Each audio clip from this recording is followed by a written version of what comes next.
Buenas tardes a todos y a todas. Antes de empezar la clase con el estimado ministro de Defensa, le voy a dar la palabra al señor rector de la universidad, ingeniero Calzoni, que por esas cuestiones de la vida sigue siendo profesor y tiene que ir ahora a tomar examen. Espero que se porte bien. Muchas gracias, Carlos. Bueno, nada, saludarlo, simplemente pedir disculpas, agradecerle a Jorge la presencia. La verdad que es un orgullo para nosotros tenerlo aquí en la universidad. El tema, para colmo, hoy tenemos un día particular, ¿no? Con todas las noticias que están circulando, nos parecía pertinente, si bien lo venimos pensando hace rato, ¿no? Este conversatorio, la verdad que es un orgullo para nosotros. Así que darle la bienvenida a todas, a todos los que nos acompañan. Nos sentimos muy contentos, no solamente por el transcurso de este trayecto, sino por contar ni más ni menos con Jorge Tayana, que más allá de ser el actual ministro de Defensa, tiene una larga trayectoria, tiene todo nuestro respeto, nuestra admiración por todo lo que ha desarrollado a lo largo de su vida. Y es un orgullo que sea ministro de Defensa y es un orgullo que lo tengamos acá. Así que gracias, Carlos, gracias a la gente de Extensión que ha armado todo esto, y nada, aprovecharlo a él, que es más importante. Yo de verdad tengo que tomar finales, los chicos se reciben conmigo, sigo dando clase, proyecto final en Ingeniería Civil, y si no llego a ir me matan, así que mil disculpas, muchas gracias. La clase abierta de hoy es Defensa e Integración en un mundo en transición. Pero para hablar 2 minutos del expositor, la mayoría sabe, el compañero Jorge Tayana es sociólogo, fue vicecanciller y canciller de la República Argentina del 2005 al 2010, fue diputado parlamentario del Mercosur del 15 al 19. En ella, en el año 16, le correspondía a Argentina y Jorge fue el presidente del Parlasur. En el 19 fue elegido senador nacional de la provincia de Buenos Aires, y estuvo muy relacionado con el Consejo Nacional de Asuntos relativos a las Islas Malvinas, Georgia, Sandwich del Sur y los espacios marítimos e insulares correspondientes. Desde agosto del 2021 es ministro de Defensa. Pero sobre todas las cosas, yo quiero recalcar, con Jorge nos une una militancia común de muchos años. Y yo reconozco en Jorge a un compañero militante. Digamos, más allá de que él ha sido canciller, más allá de que ahora es ministro de Defensa, siempre ha tenido una actitud militante de cómo encarar los problemas. Ha fijado posición, a veces en detrimento de él y de la situación que él atravesaba, porque fue siempre muy consecuente con los principios y los valores que todos destacamos. Porque para mí, digamos, más allá de los cargos, de que haya estado en la Comisión interamericana de derechos humanos y haya sido ministro y senador y todo. Fundamentalmente yo lo respeto porque es un compañero que abrazó la militancia desde muy joven, que tuvo una carga importante porque, como muchos de ustedes sabrán, el padre de Jorge, médico del general Perón, ministro de Educación en aquellos 70, y tenía toda una carga el hecho de ser hijo de una figura importante del peronismo. Y sin embargo, Jorge demostró con creces que tenía virtudes y capacidades como hasta el día de hoy. Gracias, Jorge.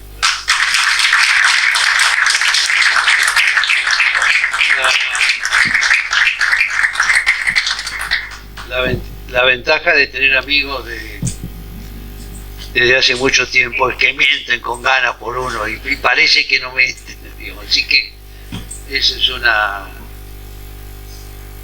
una cosa linda. Bueno, director del Observatorio del Pensamiento Estratégico para la Integración Regional, amigo y querido compañero Carlos López.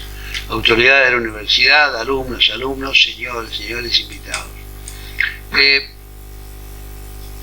El tema es muy amplio, así que hay que recortar. ¿Se escucha bien así? Sí. El tema es muy amplio. Yo puse algunos títulos, algunas cosas, y son ya la lectura de los títulos es desalentadora, digamos.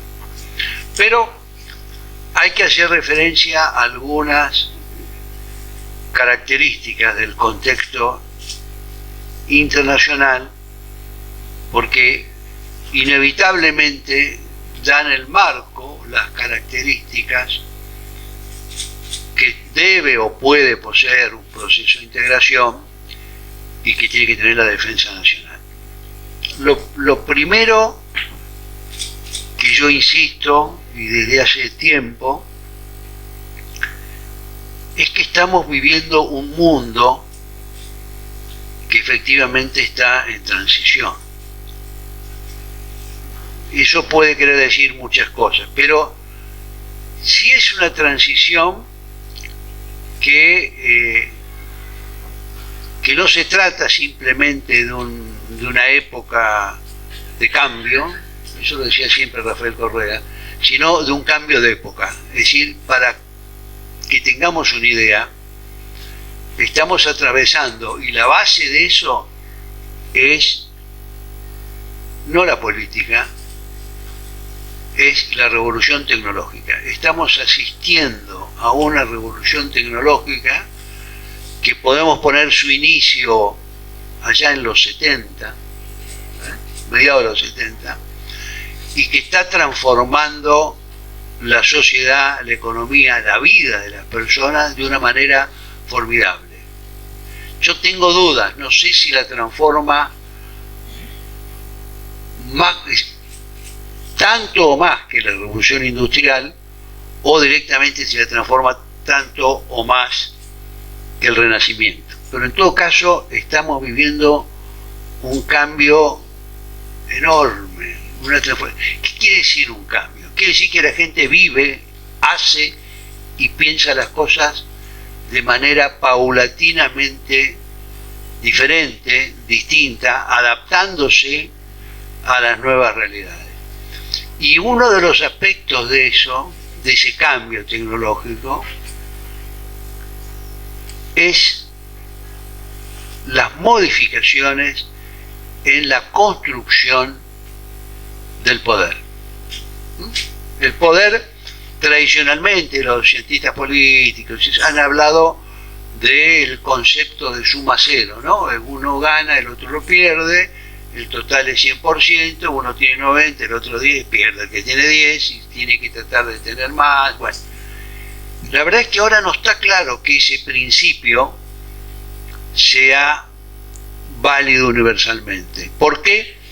Bueno, porque en parte todas estas transformaciones tecnológicas dan la impresión de que son capaces de generar poder en sí mismo. Entonces el 100 no es la totalidad, sino que puede ser 110, 120, y haber entonces transformaciones en la forma en que se construye y en la forma en que se acumula el poder. Eso es lo que está pasando. Eso obviamente tiene que ver con las computadoras, con la electrónica, con todo eso, pero tiene que ver con otras cosas. Uno de los grandes transformaciones ha sido producto de una cosa que nadie juraría que es tan importante, que son los containers. La aparición de los containers y de la sistematización del transporte mundial por barco, básicamente, en los contenedores, ha significado un salto en la capacidad de mover mercancías, o sea, de desarrollar el comercio y el intercambio de una forma extraordinaria, ¿no?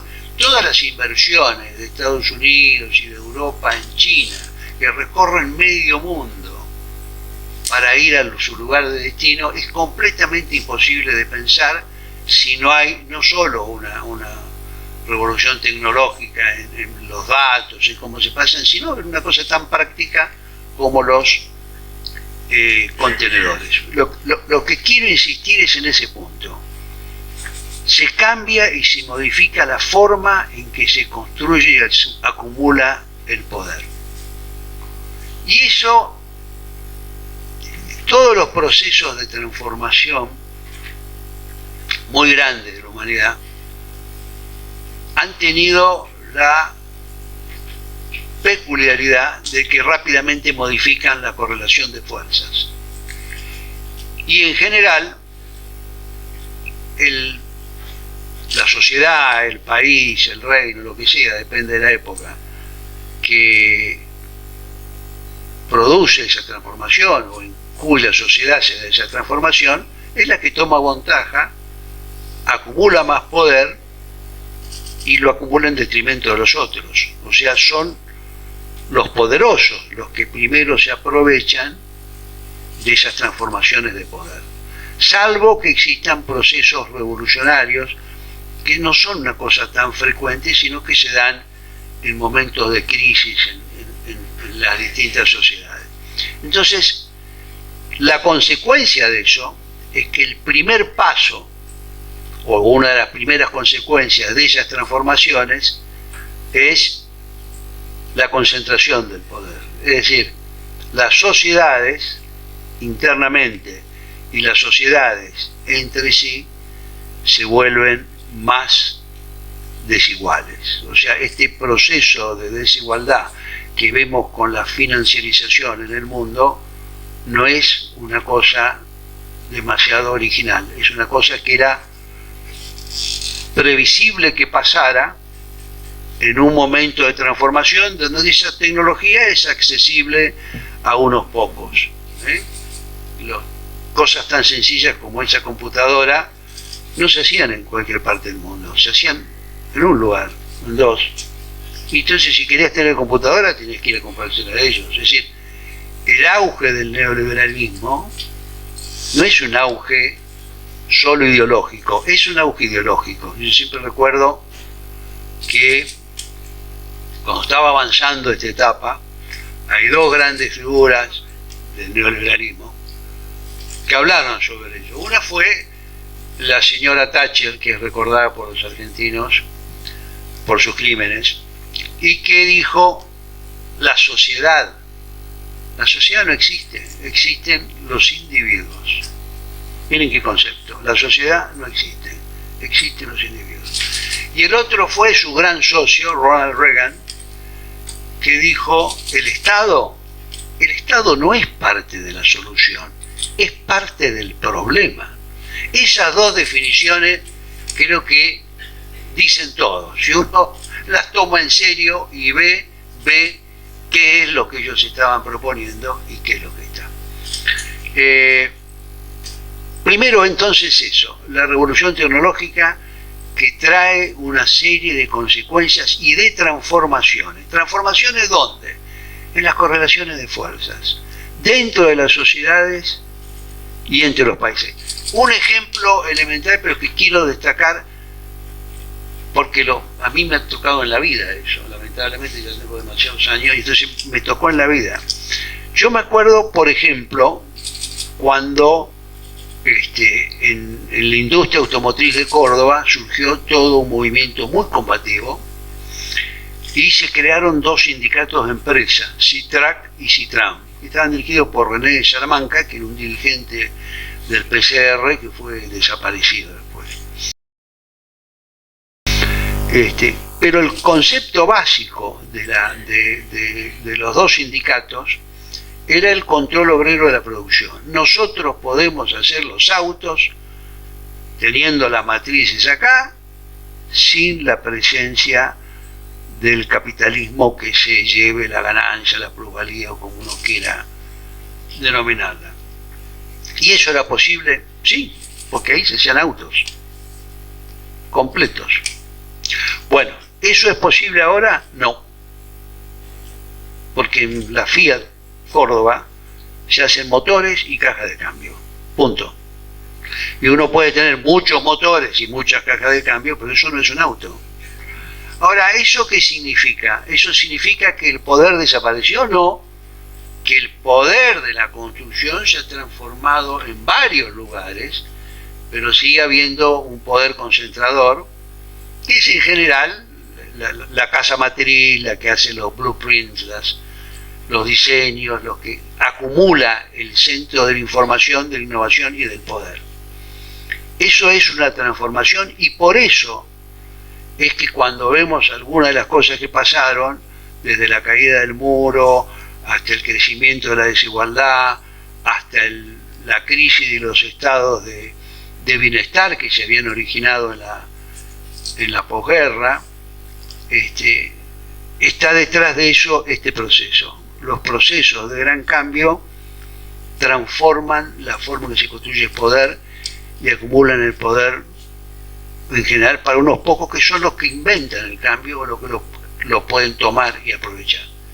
La buena noticia es que eso no dura para siempre, y es que los procesos de transformación son apropiados por las sociedades a distinta velocidad, a distinto ritmo, de acuerdo a las características de cada sociedad, pero ese conocimiento se termina difundiendo y se termina transformando en un conocimiento social.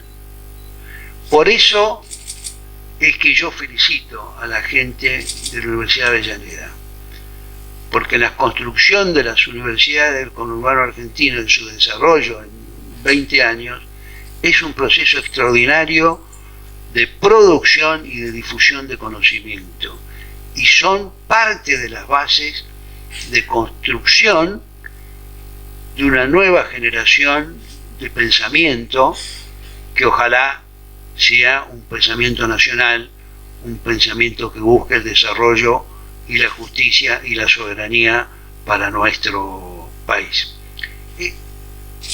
Estoy tratando de resumir, pero lo de la época de transición y de cambio creo que es un concepto fundamental, porque si no entendemos eso, nos cuesta mucho entender. Las consecuencias de eso son, primero en lo económico, lo que más rápido cambia es lo económico. Después es un poco lo político, lo económico se empieza a reflejar en lo político, y después lo militar. Eso lo vemos bien en los últimos 20 o 30 años, en la emergencia de las nuevas potencias que están discutiendo el unipolarismo que produjo primero la revolución tecnológica. La revolución tecnológica tiene bastante que ver con la caída del muro y la crisis y colapso de la Unión Soviética. Yo me acuerdo que hay un libro, lamentablemente me acuerdo de la fecha, 1970 fue editado en español por Eudeva, y se llama La Era Tecnotrónica. El libro es de Stanisław Bereszynski, que era un señor polaco, para mí en ese momento, exiliado en Estados Unidos, y que luego se hizo más famoso, primero por el libro, y después porque fue el asesor de seguridad nacional de Carter. En ese carácter tuvo un rol importante en el cambio que hubo en Estados Unidos luego de la salida de Kissinger en relación a derechos humanos y la política de Carter de derechos humanos, tuvo que ver con la devolución del canal de Panamá a los panameños, lo cual fue un hecho 20 años después, pero también fue un hecho muy importante. Pero lo central de Brzezinski no es eso. Lo central de Brzezinski es que él decía, hay en marcha una revolución tecnológica y esa revolución la Unión Soviética no la va a poder resistir, va a romperse y va a quebrarse. Yo cuando leí eso dije, bueno, este es un polaco exilado, anticomunista, enojado, Polonia siempre ha sufrido tanto, este hombre exagera. No exageraba, no exageraba. Yo tuve la oportunidad de conocerlo después a Brzezinski, que seguía siendo muy inteligente y trataba de convencer a los chinos de lo conveniente que era para China que Estados Unidos tuviera una presencia importante en Asia. Dice, el hombre es un hombre falleció ahora, y daba una buena argumentación, uno quedaba casi...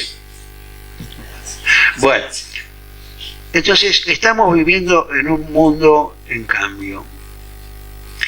Y esos cambios, repito, primero se dan en lo económico, primero en lo comercial, en lo económico, en lo político y en lo militar.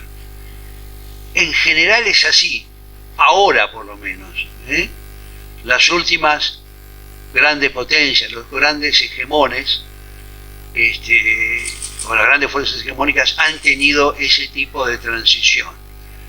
En otra época no, en otra época el descubrimiento del bronce permitió que ciertos países o naciones o pueblos tuvieran una hegemonía y pudieran derrotar a todo lo que estaban enfrente simplemente por esa capacidad, no por una gran revolución económica y un poderío económico de dominio de mercado, que es lo que pasa desde, no sé, pero por lo menos de Roma seguro, ¿no? Es Roma que domina el Mare Nostrum, que es el Mediterráneo. Y después, por supuesto, el Reino Unido, que domina los mares. Britain rule the waves, ¿no? Gobierna las olas. Y Estados Unidos domina los mares. Y esa fue razón también de su primera dominio. O sea, el dominio militar es importante. Esa sociedad en transición está pasando de una unilateralidad que tuvo como 15 años, por lo menos los 90 seguro, de la caída del muro, todos los 90 fueron años unilaterales, y hasta por lo menos la crisis del 2008, que fue la crisis financiera que mostró, porque cuando cayó el muro hubo muchas personas que pensaron, bueno, entramos en una época distinta, ya no hay más Guerra Fría, tenemos un sistema multilateral que es el de Naciones Unidas, y dejamos de pelearnos los dos grandes bloques, podemos avanzar y tener consenso y hacer cosas, y vamos entonces a intentarlo. Y Estados Unidos lo intentó. No sé si ustedes se acuerdan, pero los 90, a diferencia de las décadas anteriores y posteriores, son los años de las grandes convenciones de Naciones Unidas. En el 92, la Cumbre de la Tierra, miren qué nombre además, en Río de Janeiro. Yo ahí vi aplaudir a Bush padre, ¿no? Sí, a Fidel Castro. Fidel Castro termina de hablar y nuestro era un aplauso de compromiso, digamos, pero eran cosas que parecían imposibles. O sea, en el mundo están pasando cosas que no pasaban. Y se hizo la Cumbre de la Tierra en el 92 y se empezó a hablar de la cuestión. Pasamos a aviso peronista que Perón ya hablaba cuando escribió su carta a Estocolmo en el 72. Después les puedo contar una anécdota de eso que va a demostrar. Es en contra mía, pero no importa. En el 93 fue la Cumbre de Viena de Derechos Humanos, que fue muy importante porque buscaba terminar con la separación entre derechos civiles y políticos, que eran los que defendían los países democráticos, liberales, occidentales, capitalistas, contra los derechos económicos, sociales y culturales que defendían los bloques socialistas, comunistas y el tercermundismo, como se lo llamaba entonces, de una manera más o menos en líneas generales. Esta división no existió en la Declaración Universal del 48. La Declaración Universal del 48 contempla los dos tipos de derechos, pero rápidamente ya estaba empezando, ya había empezado en realidad, la Guerra Fría, y por eso es que en el 66, en 1966, se firman al mismo tiempo dos convenciones. La Convención de Derechos Civiles y Políticos y la de Derechos Económicos, Sociales y Culturales. Si lo que fue una única declaración, después no se pudo aguantar y se hicieron dos convenciones, dos tratados y dos cosas diferentes. Viena buscó suturar esa herida, desde la idea que ya no estamos en un mundo dividido, y buscó ciertos conceptos para unificarlo. El tema de los derechos son universales, el tema de los derechos están interrelacionados y el tema de los derechos son indivisibles. Bajo ese concepto se armó la idea de los derechos humanos como una política para todos. En el 94 se produjo la Conferencia de Población del Cairo y en el 94 también se produce la Conferencia de Desarrollo Social en Copenhague, si no me equivoco. En el 95 se produce una conferencia muy importante que fue en Beijing, la Conferencia de la Mujer, que fue un salto enorme en la presencia de la temática de la igualdad de la mujer en el escenario internacional. Y así seguimos hasta el 2000, que hubo una conferencia sobre el desarrollo financiero, y en el 2001, yo eso me acuerdo bien, porque fui, en el 2001 se da una conferencia contra el racismo y la xenofobia. Se hace en Durban, Sudáfrica, porque era simbólico, se había acabado la parque y estaba todo muy bien. Bueno, esa conferencia, que la convocó la señora Alto Comisionado de Derechos Humanos de las Naciones Unidas, que era nada menos que la ex presidenta de Irlanda, Mary Robinson, fracasó. ¿Por qué fracasó la conferencia? Porque no se pusieron de acuerdo los países en dos grandes temas. Un tema era el conflicto árabe-israelí o el conflicto palestino, donde no hubo síntesis alguna entre los países occidentales y los países árabes, africanos y el resto. Y la segunda cuestión, que tampoco hubo síntesis, fue la de la esclavitud.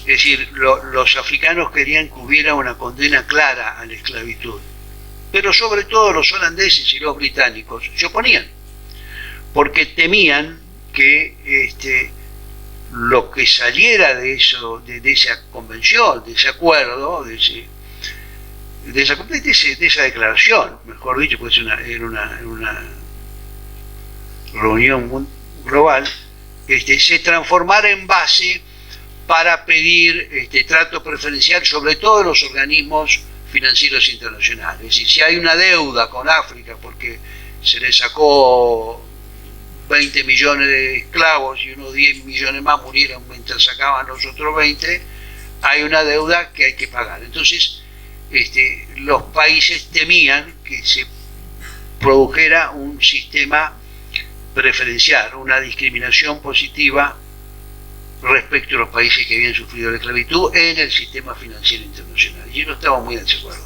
Estados Unidos estaba en desacuerdo también, pero no por eso, sino por el sistema de class action que ellos tienen, de que alguien metiera un juicio y entraran todos y tuviera que haber una especie de pago enorme a los descendientes de los esclavos.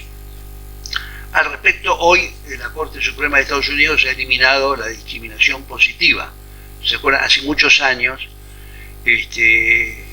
más de 30, 40, cuando comenzó, en el medio del movimiento de los derechos civiles, una de las medidas que tomó la Corte y que se avanzó en todo el país fue que hubiera discriminación positiva. O sea que bajo el concepto de que las personas de descendencia africana, los African American, como dicen ellos, tuvieran mejores posibilidades, porque en la medida que no largaban el mismo lugar, sino que largaban de atrás en educación, en alimentación, en sociabilidad, no entraban, quedaban fuera de las universidades, etc. Bueno, hoy la Corte de Estados Unidos derribó el concepto de discriminación positiva, como derribó también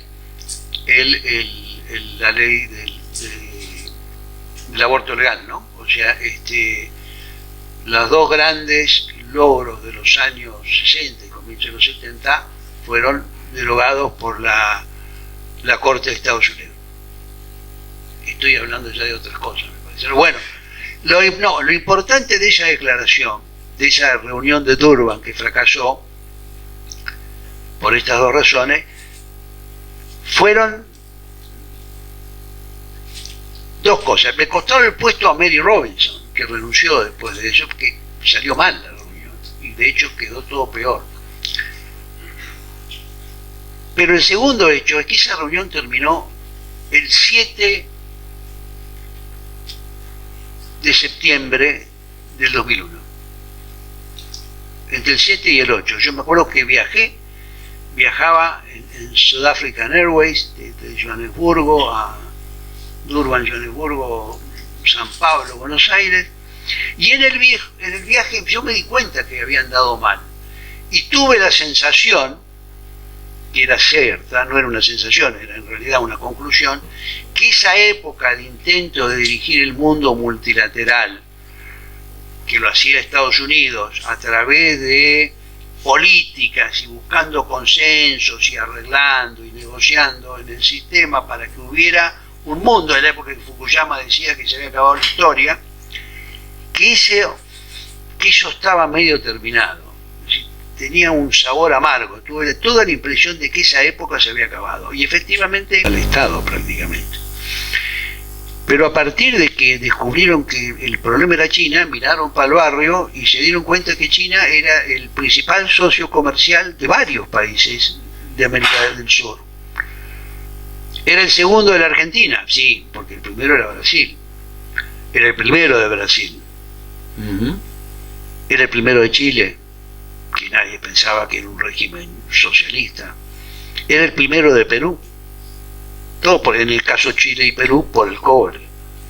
Entonces, resulta que ellos se dan cuenta que China ha tomado un espacio que no es tan importante como Estados Unidos, porque las inversiones de Estados Unidos, por ejemplo en la Argentina, siguen siendo hoy las inversiones más importantes que hay en el país.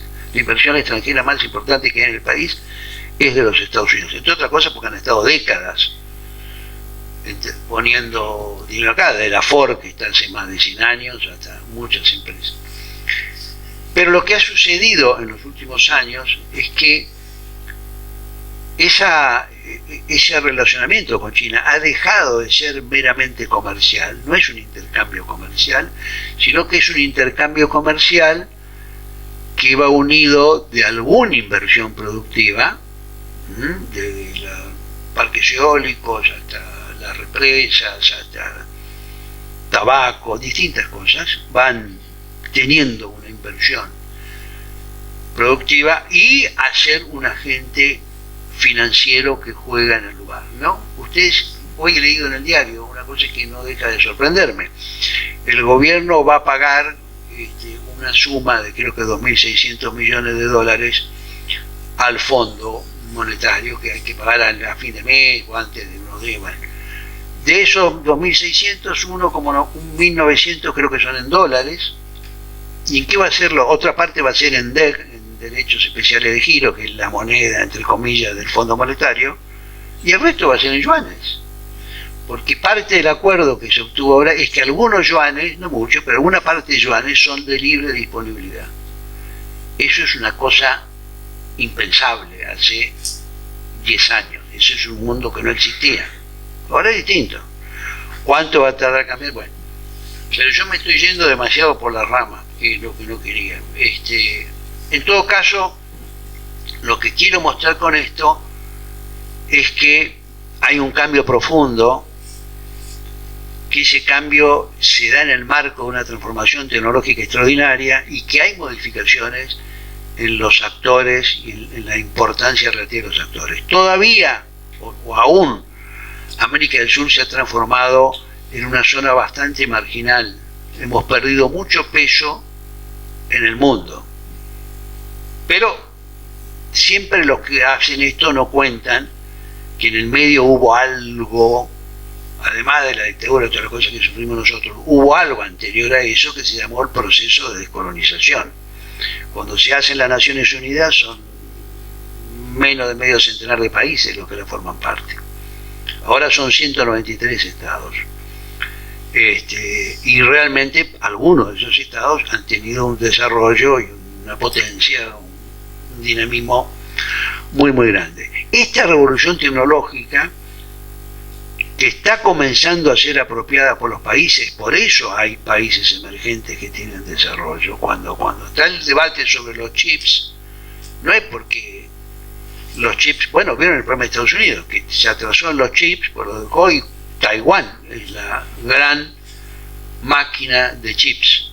Por eso la discusión entre China y Taiwán se vuelve una discusión de una actualidad y de una peligrosidad desde el punto de vista de la paz muchísimo más grande que antes, porque hace chips Taiwán, hace otro poco Corea, y Estados Unidos está haciendo promociones para la fabricación de chips. Sacó una ley que es muy interesante. ¿Cuál es una de las características de la ley? Tiene una serie de cosas técnicas, de promociona, se invierte, se no invierte. ¿Saben cuál es uno de los puntos que tiene la ley? Guarderías. Porque la gente tiene que trabajar muchas horas en la fabricación de chips, y entonces si no hay guardería no pueden ir. O sea, miren ustedes cómo una vieja reivindicación social, que haya un lugar para acá los chicos cuando uno trabaja, lo pone una ley, ahora de Biden, para facilitar la recuperación de Estados Unidos en el tema de los chips. Nunca hubiera pensado que los chips tenían que ver con las guarderías. Bueno, tienen que ver con las guarderías. O sea, hay muchos procesos que se están dando que son interesantes. Quiero referirme a dos más, además de esta multiplicidad económica y todo eso. Uno es las migraciones. Estamos viviendo una época en que los pueblos están en movimiento, por lo menos muchos pueblos están en movimiento, a más de 100 millones de personas en movimiento. O sea que se van del lado donde nacieron, donde se criaron, hacia otro lado. Se van por muchas razones, unos en busca de mejores oportunidades, otros porque corren por su vida, por los conflictos internos, por las guerras, por el hambre, por muchos temas, otros por el efecto de demostración y otros porque es la mejora en las comunicaciones. Lo cierto es que eso ha facilitado enormemente el desplazamiento de las personas. Y hay un elemento que en general se habla poco, y en el cual nosotros estamos bien, que es la cuestión demográfica. Es decir, hay sociedades que están con una situación demográfica horrible. Eso se ve sobre todo en Europa Occidental, donde la tasa es negativa, la población decrece, envejece y decrece, porque no hay sustitución, no tienen hijos, o sea, tiene que haber una tasa de sustitución de 2,1 por lo menos, y no hay. Eso no se da en Europa Occidental, no se da en China, lo cual es grave, porque ellos tuvieron una política del hijo único, y eso se está transformando ahora en un boomerang, en donde no está claro el reemplazo, cómo va a ser. Estados Unidos está bien, en eso mantiene aunque tiene más, aumentó el promedio de porcentaje de gente mayor, todavía tiene una perspectiva grande y sigue recibiendo 1 millón de inmigrantes por año. Alemania ha llegado a la conclusión, los alemanes, que en el 2020 y pico, una cosa así, van a tener 7 millones de vacantes sin poder cubrir laborales. Eso dice el gobierno alemán. Y entonces quiere promover la inmigración. Pero hay una curiosa contradicción en muchos países del mundo, y es que los pueblos que más necesitan de la migración son los que más se oponen a ella. Por forma racista, porque estos son todos unos sucios, malos, brutos, ladrones. ¿Vieron París, no? Es un chico argelino el que mataron. 17 años, ¿no? O sea, el tema de la migración no es ni fácil ni gratis. Y lo vemos acá en la región también. ¿Sí? El hecho que cientos de miles de personas se acumulen frente a la frontera de Estados Unidos muestra una cosa. ¿Vieron los pasos por el tapón de Darién? El tapón de Darién, o sea, la parte esa del norte de Colombia y sur de Panamá, era como imposible. Es el único lugar donde no hay Panamericana, que tienen que caminar por el monte, por la selva. Y ahora muestran unas imágenes de columnas de gente que muy heroicamente se mandan por ahí con un destino muy, muy incierto, porque son lugares pasan por medio de la selva, no es que hay un senderito, no hay sendero. Además llueve, está en la estación seca y está todo mojado, así que imagínense en la estación húmeda, porque eso es la selva es un lugar húmedo. Las migraciones son un tema importante, porque también van a modificar culturalmente muchos de los países y van a producir tensiones. El otro día leí un artículo sobre Suecia, no sé si lo leyeron, sobre Estocolmo, que era un poco catastrofista porque se ve que lo escribía alguien muy sueco, con cierta preocupación por la existencia de diversos extranjeros, pero dice la mitad de Estocolmo está en manos de la Sharia y no lo controla la ley sueca. Porque hay varios barrios de mayoría musulmana y entonces parece que en algunos lugares las cosas se resuelven con la Sharia y que la policía no entra. Bueno, no estoy tan seguro que sea exactamente así, pero sí evidente refleja el concepto de una sociedad donde que fue tradicionalmente abierta, y justamente eran abiertos porque eran solo 8 millones y partían de la base que si no incorporaban gente de afuera iban a tener problemas. Incorporaron. Así fue como recibieron exiliados chilenos, argentinos, uruguayos, y después recibieron de otra parte del mundo. Ahora, ¿qué pasó? Tuvieron, creo que muchos, no me acuerdo si era pakistaníes o de un país. Lo cierto es que fueron varios, y fueron, por supuesto, todos apoyaban a la socialdemocracia, que los facilitaba la entrada. Y entonces ayudaban a ganar a la socialdemocracia. ¿Qué pasó? Que un día, estos no me acuerdo si pakistaníes les pareció que era más oportuno formar un partido propio con sus reivindicaciones. Y entonces sacaron unos diputados y perdió la socialdemocracia y ahora hay un gobierno de la derecha en alianza con la extrema derecha en Suecia. O sea, los resultados, uno no sabe nunca para quién trabaja, los resultados de la política sueca de traer los socialdemócratas, de traer gente que iba a ayudarlo y que tenía un objetivo, les ha salido un poco con un plazo de un par de generaciones distinto. Las migraciones es un tema muy relevante porque tiene que ver con la cultura, tiene que ver con condiciones laborales, tiene que ver con crisis política. Miren, un buen ejemplo es la campaña del Brexit en el Reino Unido.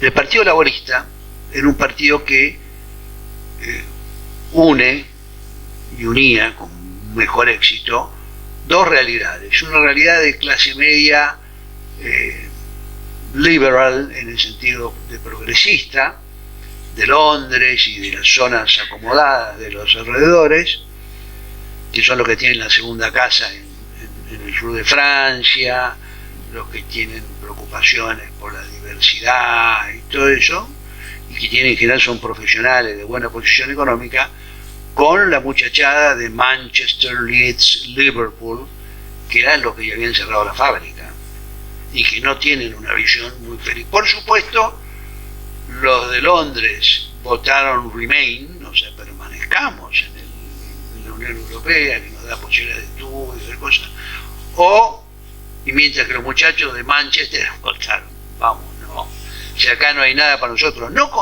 por una cosa racial, sino contra los rumanos y búlgaros que cobran menos y que hacen, por supuesto, de plomero, de todas esas cosas. O sea, bueno, lo que digo es, eso trae muchas modificaciones. Nosotros somos un país, a pesar que está de moda hablar de los argentinos que se van, somos un país receptor de migración. Y vamos a ser un país receptor de migración en el cono sur por bastante tiempo todavía. porque tenemos unas posibilidades, un desarrollo, una extensión y una cosa que favorece, y además seguimos siendo una sociedad abierta. Si me permiten a mí, yo creo que ese es uno de los mayores méritos de la Argentina, ¿bien?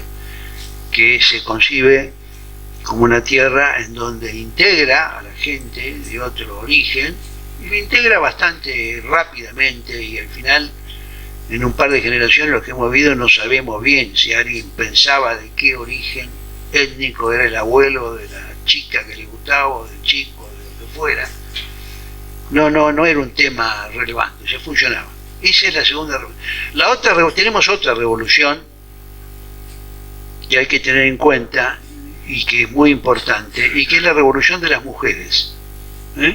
Dentro de ese cambio tecnológico, además del cambio tecnológico, además de las migraciones, además de todos esos cambios, hay una revolución de las mujeres. Es decir, hay un cuestionamiento fuerte y una transformación en las relaciones entre hombres y mujeres en el mundo. Y eso va a seguir, y me parece que hay bastante camino, sobre todo cuando uno mira el salario, incluso en los países occidentales, es decir, presuntamente igualitario. ¿Qué tiene que ver esto con la defensa y con la integración? Tiene bastante que ver, en el sentido que, por un lado, está claro que el proceso de globalización no se ha detenido, pero se está modificando, y se combina con acuerdos y procesos regionales. En ese sentido, estamos frente a una ola de integración que están haciendo en la región, porque nosotros muchas veces estamos desfocados, no estábamos en el pasado. En el pasado tuvimos una ola fuerte de integración, en la primera década. Después eso se perdió impulso, y de hecho hubo muchas acciones en contra, destruyeron la UNASUR, que era una estrategia muy interesante de integración para América del Sur.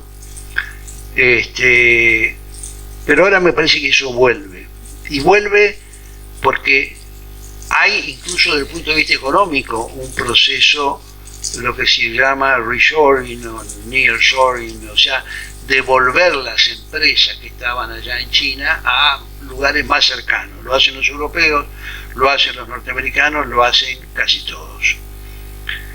Entonces eso demuestra que la integración, ¿y qué significa eso? Significa que en un mundo que va siendo crecientemente multipolar, los países no van a actuar solos, van a actuar vinculados a su zona de influencia, a su región, a sus vecinos, van a asociarse con ellos. Por lo tanto, la integración tiene mucho que ver con el desarrollo económico y con la defensa. ¿Por qué con la defensa? Porque con la defensa hay dos o tres hipótesis. Una, si efectivamente tenía Fukuyama razón y se había terminado la historia y era el reino de la libertad, de la democracia y de la paz, bueno, no hay por qué tener ni siquiera fuerzas armadas, con tener alguna fuerza de seguridad o una Guardia Nacional, que es lo que predican algunos países de la región, todo andaba bien. Pero la realidad muestra que no es así. La realidad muestra que hay temas. A comienzos del siglo, ¿se acuerdan que se hablaba de las amenazas no eran multifocales, de las múltiples amenazas a la seguridad? Y en las múltiples amenazas a la seguridad, que fue una hipótesis que desarrolló Estados Unidos, se contemplaban muchas cosas, ¿no? Desde la convencional extranjera, hasta el terrorismo, hasta el integralismo indígena, hasta el ambientalismo extremo, hasta la pobreza vista como una amenaza. Y todo eso llevaba a que hubiera multidisciplinaridad multidimensionalidad de la defensa. Ese es el concepto que se da en México, lo plantea en una reunión de la OEA de seguridad y defensa que se dio en el 2003 o 2004 en México. El carácter multidimensional de las amenazas. Y eso lo que hacía era difuminar el concepto de defensa y seguridad. Era más o menos todo lo mismo. En la Argentina nosotros nos opusimos mucho a eso, por dos razones. Un poco por nuestra historia y otro poco porque en general, donde se ha mezclado defensa y seguridad, el resultado no ha sido bueno para ninguno de los dos, ni para defensa ni para seguridad. Al contrario, ha sido un foco de tensión permanente, porque las preparaciones son, bueno, por todo lo que sabemos y hemos reiterado. Entonces, ahora hay un concepto nuevo que está desarrollando Estados Unidos que se llama la prevención integrada, una cosa así, la prevención integrada, que es un concepto nuevo que también es un heredero de la multidimensionalidad, pero que integra todo, ¿no? Entonces el cambio climático es parte del problema, y lo meten en defensa, y por supuesto seguridad, el crimen organizado, las organizaciones criminales, y todo tendría que ser un objeto de la defensa. Nosotros no estamos de acuerdo con ese organismo, pero entre otras cosas porque estamos de acuerdo con Estados Unidos, que tiene bien separado seguridad y defensa. Las Fuerzas Armadas de Estados Unidos están para combatir a fuerzas de ejércitos enemigos de otros países. Las Fuerzas de Seguridad hacen muchas cosas. Las Fuerzas Armadas hacen más, tanto como por ejemplo hacen todo el dragado y balizamiento de los ríos, lo hacen las Fuerzas Armadas y los cuerpos de ingenieros, y solo ellos lo hacen. Bueno, lo que digo no es una locura argentina, es lo que hacen ellos, pero no predican ellos. Ellos predican que nosotros tengamos una Guardia Nacional que se preste a múltiples funciones y que en todo caso de la seguridad o del concepto de defensa en el sentido tradicional se ocupan ellos de nosotros. Nosotros tendemos a pensar que esa no es una buena idea. Por eso hay una directiva de Política Nacional de Defensa que firmó el presidente en el año 21, que es bien interesante, algunos la conocen bien acá, pero que establece cuáles son las características de la defensa en la Argentina. Y una de las características es que la defensa, o que la estrategia es defensiva. ¿Qué quiere decir que es defensiva? Que no es agresiva. Así que Argentina no va a atacar a nadie. No va a atacar a nadie. Y que además de ser defensiva es cooperativa y autónoma. Cooperativa es que coopera tanto con el sistema multilateral, por eso Argentina participa en las tropas de Naciones Unidas, cascos azules, no en cualquier coalition of the willing, como llaman los norteamericanos, estas alianzas que se hacen de algunos países para ir a alguna tarea. No. Y además de cooperativa, de trabajar por supuesto con los países limítrofes y con países amigos, es autónoma, es decir, busca la autonomía. Este es un mundo muy interdependiente, pero busca ser autónoma primero en sus decisiones y obviamente también en su posibilidad de desarrollo de capacidades militares, de defensa. Esto es una tarea compleja. Nosotros venimos de varios años de debilitamiento de la estructura de defensa por muchas razones, algunas históricas, otras económicas, otras de mala perspectiva, pero lo cierto es que ese proceso se tiende a modificar, y se tiende a modificar en dos grandes avenidas. Una avenida que es la avenida de lo que es el FONDEF, el Fondo para la Defensa, que es una ley que hace que cierta cantidad, un porcentaje chico, pero primero 0,055 hasta ser 0,80 ahora, de la recaudación anual pase a defensa, pero para reparación, modernización o adquisición de armamento. siendo la adquisición en lo posible nacional cuando se pueda o con mayor grado de componente nacional.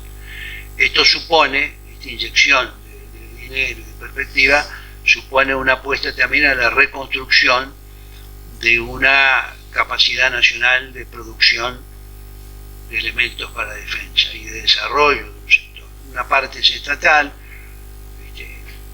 la fábrica que ya sabemos, FADEA, fábrica de aviones, Tandanor, fábrica y reparación de barcos, fabricaciones militares, que de ser una propuesta muy amplia en su momento, quedó muy reducida y fraccionada. Bueno, ahora, además de tratar de ser autónoma, además del FONDEF, el FONDEF busca entonces crear una luz al final del túnel en unas fuerzas que son muy frágiles y que tienen enormes deficiencias hoy. Esto es un plan de varios años que tiene que desarrollarse. Uno de ellos hemos hecho un plan de 10 años de municiones. ¿Para qué? Para ir supliendo municiones. Esta mañana se burlaba de nosotros o de mí el periodista Feynman, porque resulta que mañana a la mañana vamos a hacer una cosa interesante, por lo menos para mí y para varios, que es que no tenemos prácticamente munición de 30 milímetros, cañones de 30 milímetros, que es un cañón bastante frecuente en el ejército, en la Fuerza Aérea y en el Pampa. El Pampa tiene 2 ametralladoras de 7.62 y un cañón de 30 milímetros. Es difícil conseguir munición, tarda bastante y está muy cara, entre otras cosas porque hay guerra, y hay varias guerras además. Hay una guerra famosa y muchas guerras o conflictos armados internos, más de 30. Entonces, ¿qué hicimos? Bueno, vimos que había una serie de municiones vencidas, viejas, en Fuerza Aérea, y le pedimos que nos mandara algunas a fabricaciones militares, a ver si en fabricaciones militares podían limpiarla, pasarla y ponerla de nuevo en servicio. Nos mandaron 900 y sacamos 600 buenas. Se hicieron las pruebas desde tierra, funcionan bien. Mañana se las vamos a dar a la Fuerza Aérea para que la pruebe en vuelo en los Pampa, a ver si funciona. Ellos tienen 20.000 de esas municiones, o sea, la capacidad de recuperar es grande, relativamente grande. Para prácticas es bastante tradicional usar munición recargada, o sea, no es una estupidez nuestra, pero lo que se burlaba Feynman de nosotros era grande. Pero lo cierto es que mañana vamos a tener por fin algunas municiones de 30 milímetros para que disparen los Pampa, que si no, no tenemos, o prácticamente no tenemos. Es modesto, claro. Por eso hay que combinar, porque eso es una capacidad que podemos recuperar muy modestamente, pero al mismo tiempo estamos tratando de comprar algunas merodeadoras, que son unos cohetes que mandan, son israelíes, y que se los llaman merodeadores porque eligen el blanco. Van dando vueltas y les gusta o les gusta y de repente agarran para acá y van para allá y se pueden manejar. Claro, son un poquito más caras, o sea que vamos a tener menos. Pero digamos, la idea es tener una estrategia de paulatinamente ir recuperando capacidades, ¿no? Como esperamos tener 12 tanques, el TAM-2C. 12 es por segundo centenario, o sea, 12 fue 2010 o 2016, no preguntemos cuál, pero por ahora tenemos el prototipo. El prototipo, o sea que se nos ha atrasado, se paralizó, pero a fin de año vamos a tener un escuadrón completo de tanques, vamos a tener unos 12 tanques modernizados y muy buenos en el sentido con alta tecnología. El tanque tradicional de la Segunda Guerra tiene que parar para disparar. Para, apunta y dispara. Eso lo vemos en toda la película. Bueno, ahora ya no. Estos modernos no paran nada. Disparan. Y además, el que vamos a tener nosotros tiene la posibilidad de disparar a 2 blancos, de tener 2 blancos listos. Dispara acá y dispara acá en pocos segundos. bueno, en fin, tiene una serie de mejoras. Vamos avanzando de a poco, pero vamos recuperando capacidad. ¿Por qué? Porque hay un concepto que es fundamental, que es que una estrategia defensiva no es una estrategia desarmada. No. Al contrario, es una estrategia, primero, en un país como la Argentina, tiene que tener despliegue en todo el territorio nacional. Por eso estamos volviendo a Catamarca, estamos haciendo un cuartel en Catamarca, y por eso estamos haciendo una unidad militar en Tierra del Fuego, en Tolwyn. Miren las cosas raras nuestras. Tolwyn, que es la tercera ciudad de Tierra del Fuego, es una tercera porque es la única que hay, porque es chiquita, digamos, pero es la tercera. Ahí pusimos en la cabecera del lago Fañano, que es un lugar divino, por otra parte, estamos poniendo una unidad militar. ¿Por qué? Porque no hay ejército en Tierra del Fuego. Hay un representante militar, pero no hay una unidad militar. Está el BIM 5 de la Marina y está la base naval de Ushuaia. Pero resulta que Tierra del Fuego es una isla del continente americano y que está separada de nuestro territorio y no tenemos frontera, no podemos cruzar, tenemos que cruzar por otro país, por Chile, para ir, porque el canal, el estrecho Magallanes está para Chile. Entonces, ¿no sería razonable que un lugar que está aislado y que puede ser atacado con bastante facilidad tenga una capacidad de defensa con algún grado de autonomía y fuerza, como para que no sea un regalo, como decía San Martín, que no somos empanadas que se comen de un bocado? Hay que fortalecerlo, eso es obvio. Bueno, han encontrado alguna noticia en el diario por ahí o en varios lados que tiene que ver indirectamente con que nosotros vamos a Tierra del Fuego, porque vamos a Tierra del Fuego, vamos a Tolwyn, y meses después surge esta novedad de que una empresa británica norteamericana se quiere instalar, se está instalando en Tolwyn sin avisarle al Ministerio de Defensa y sin avisarle a la Cancillería. Curioso, ¿no? Bueno, eso es lo de primero, despliegue territorial, eso es una cosa fundamental. Y después, capacidad de disuasión. Una estrategia defensiva lo que tiene que tener es capacidad de disuasión.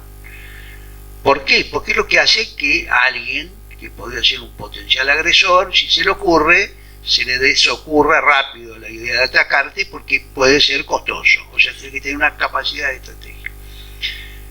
Eso implica algunas cosas que nos cuesta tener y que lamentablemente no vamos a tener rápido, algunas de ellas porque tardan tiempo, porque llevan plata y porque no es fácil de resolver. Pero eso implica tener aviones de caza supersónicos, eso implica tener submarinos y eso implica tener vehículos blindados más modernos a rueda para el ejército, por lo menos.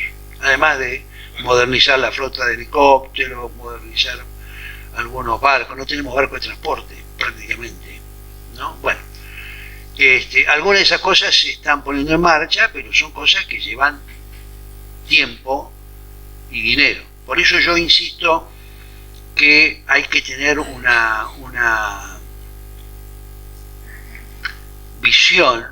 Las cosas que se prolongan en el tiempo son las que logran apoyo en la sociedad. No nos engañemos, eso es así. Fíjense la Argentina y en la cuestión del desarrollo atómico de la Argentina. La Argentina tiene la Comisión de Energía Atómica desde el 31 de mayo de 1950. Y en un momento en donde en el mundo hubo una ola antinuclear extraordinaria que llevó a Alemania a cerrar todas sus centrales, ahora las está abriendo, porque tiene que pedir energía a Francia, que tiene todo por centrales. Esa ola no prendió acá.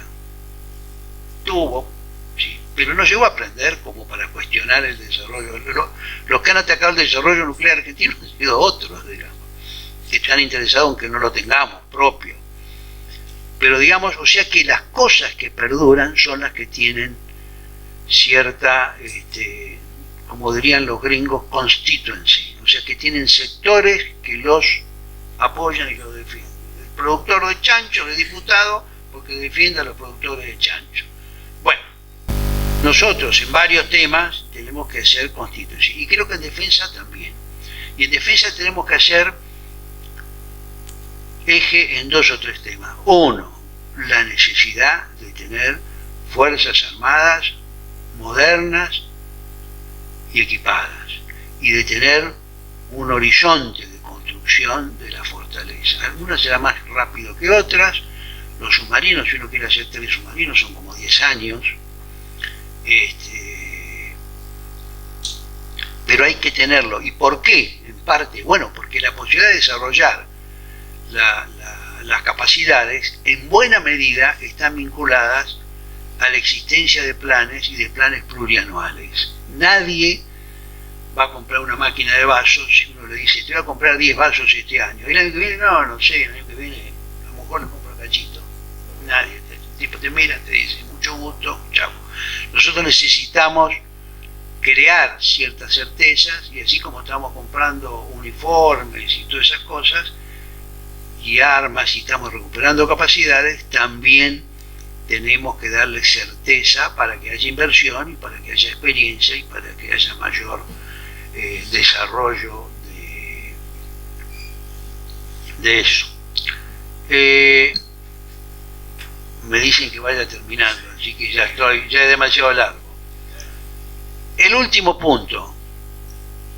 Está claro que tenemos que tener fuerzas armadas, está claro que no nos confundamos con Guardia Nacional, está claro que eso requiere un proceso largo y continuo de fortalecimiento. Porque yo veo ya proyectos de sectores de la oposición política al gobierno que hablan de unificar la Agencia de Inteligencia, el Ministerio de Seguridad y el Ministerio de Defensa. ¿Lo dicen?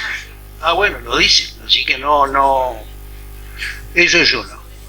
Y la otra, o sea, eso es una cosa que hay que tener muy claro. Y lo otro es lo de la integración. En una época, en un tiempo, se pensaba que la integración era contradictorio con soberanía, casi era como renuncia de soberanía, ¿no? Eran como términos antitéticos. Vos estás con la integración, yo estoy con la soberanía. Bueno, esa contradicción no existe más de esa manera, porque está claro que ciertas fortalezas solo se pueden lograr a través de la integración. Una integración inteligente, defendiendo nuestros intereses, por supuesto, pero ese es un tema vital. Por eso, parte del destino está en que avancemos en la integración y que fortalezcamos la defensa nacional.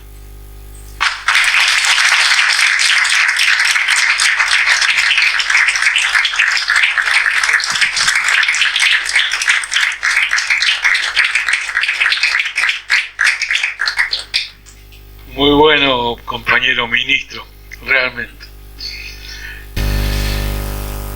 Gracias a todos y a todas por estar.